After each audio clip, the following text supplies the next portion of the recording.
Prima Corinzi, capitolo 5. Nu casa immoralità in da chiesa. Tutti quanti sanno che ci sono stati certi fatti assai schifosi in mezzo a voi.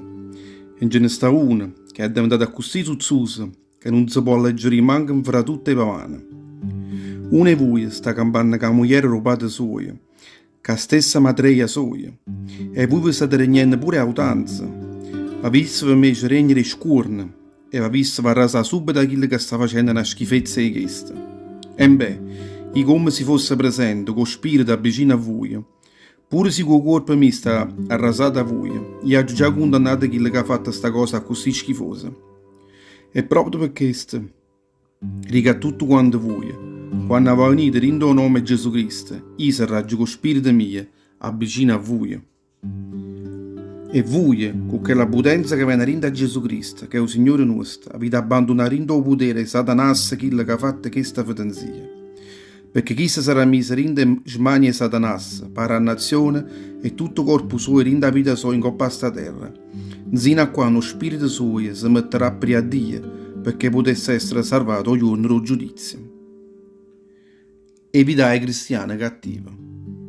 Non tenete nessun motivo per mettere a spaccugnare, perché voi sapete assai buono che hanno poche crescite fa crescere tutta la pasta.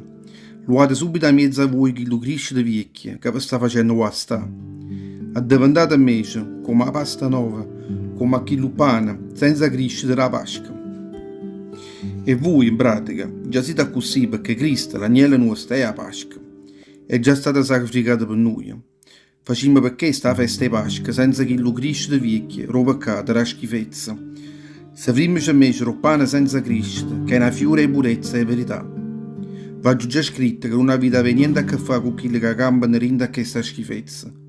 Ma non pensavo, certo, a tutte quelle che rinda a questo mondo sono persone zuzzose, persone che ne miri, mariuole, persone che si danno innanzi ma mocciola, che sono asciute a rinda in mano a loro. Che gente come questa non ha vita manca a stare vicino a tavola per mangiare, insieme con loro. Non appartiene a me giudicare tutti quelli che non credono a Dio, perché è solo Dio quello che va a giudicare.